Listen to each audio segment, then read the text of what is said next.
Hello everyone, I Neha Patil welcome you all to my channel Data Structure Concepts. Here you will learn all the basic concepts of data structures. For more information, visit my channel and don't forget to subscribe it to get updates of latest videos. Today we are going to see one more array operation, that is merging of two sorted arrays. Means what? Suppose we have two sorted arrays like this way. This is the first array 1, 3, 5 and the second array 2, 4, 6, 8. And I want the third array, which is the merged array and which will be again in the sorted order. That means I want the output like 1, 2, 3, 4, 5, 6 and 8. So we want the output like this way. So how to get this output? That is nothing but what our today's task is there. So how to do this? Actually, to get this output, there are the two ways are there. One way is what? This is our first array which is going to contain the elements 1, 3, 5. This is our second array which is containing the elements 2, 4, 6, 8. If I want the output like this way, then what I can do here? I will copy this first array into this third array as it is, like this way 1, 3, 5. Then what I will do here? I will take the second array and then I will copy that second array also into the third array, but at the time of the insertion I can apply the logic of the insertion sort and then I can insert the element into the third array so that I will get the output like 1, 2, 3, 4, 5, 6, 8.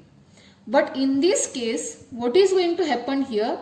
The time complexity is coming in the form like big O of n1 into n2. Now what is this n1 and n2? Suppose n1 is nothing but the number of elements of the first array.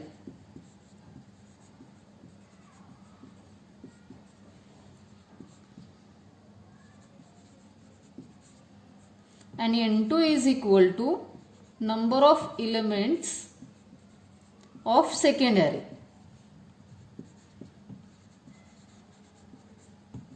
So if the n1 and n2 is the size, then the total time complexity will be big O of n1 into n1 into n2. So instead of this, if I am applying the different logic, that is the logic of the merge function of the merge sort, then I am going to get the time complexity in terms of the n1 plus n2. So now today what we are going to see here, we will see the second logic, which is the efficient logic as compared to the first logic. So I will explain you how to merge this, how to create the third merged array by applying the merge function of the merge sort. So suppose this is our the first array 1, 3, 5. This is our the second array 2, 4, 6, 8. Now how to apply the merge function here? What we will do here?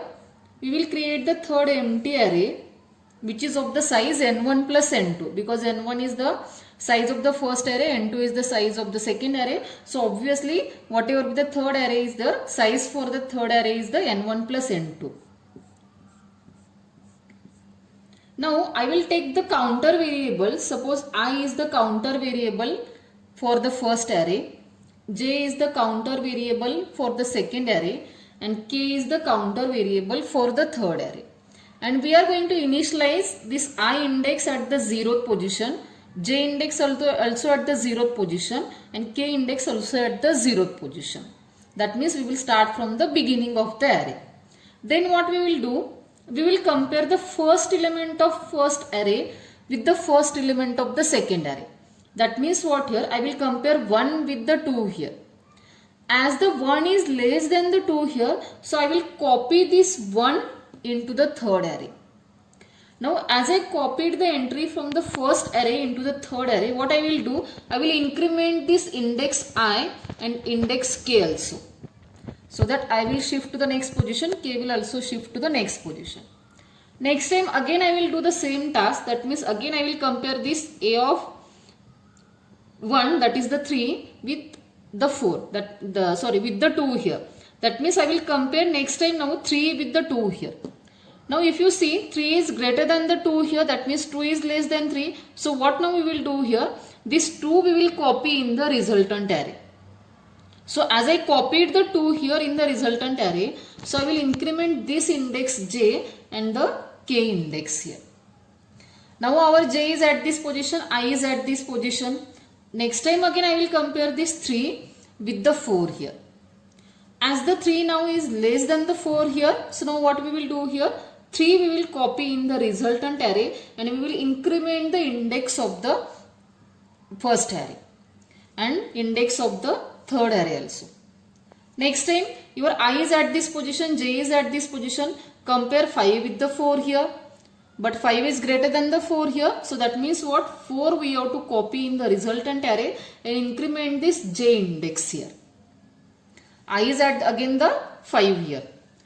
So again after that increment the k index also. Next time compare 5 with the 6 here. As the 5 is less than the 6 here, so copy this 5 into the resultant array and increment the index. If you increment the index here, as the array gets over here, so it goes out of bound here. So only what remains here, the elements remain from the second array, that is the 6 and 8. So copy that element as it is into the resultant array. So if you see here, our output is 1, 2, 3, 4, 5, 6, 8. That means the output is in the sorted order. And for this, our time complexity we are getting like the n1 plus n2, not the n1 into n2. So this is the better technique as compared to the first technique. So normally whenever we are going to implement the operation merging of the two sorted arrays, we are going to implement this logic here. So now I will explain you the code regarding this. Suppose this is the merge function.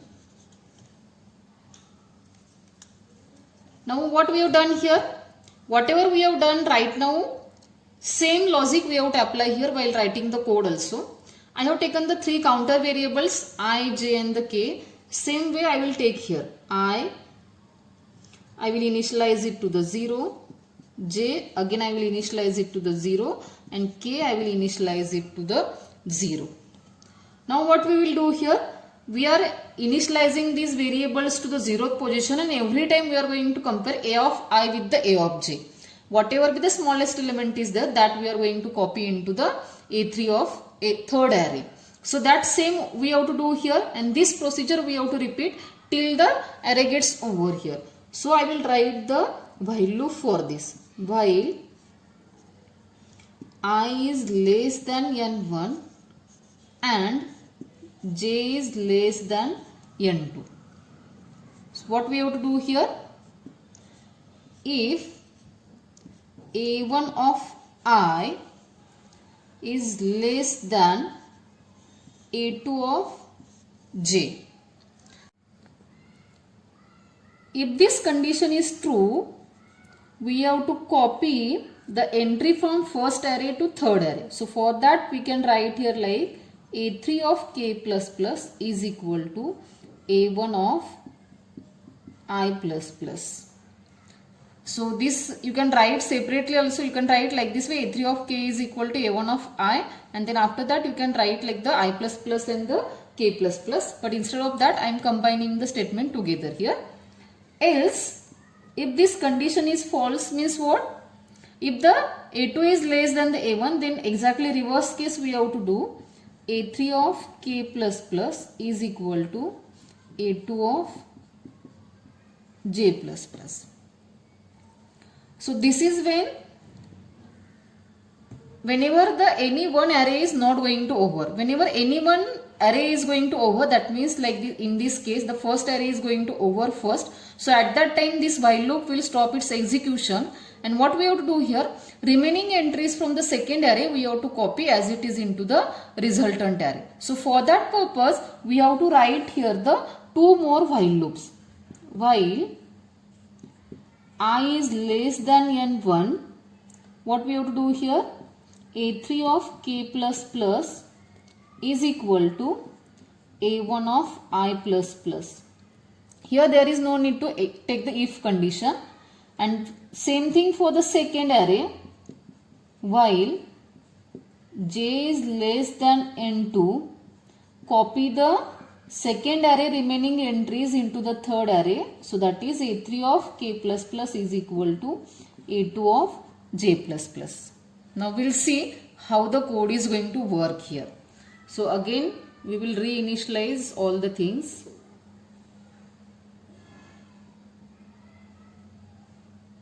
What we have done here, we have taken the three counter variables I, j and the k. So I will initialize here these three variables once again.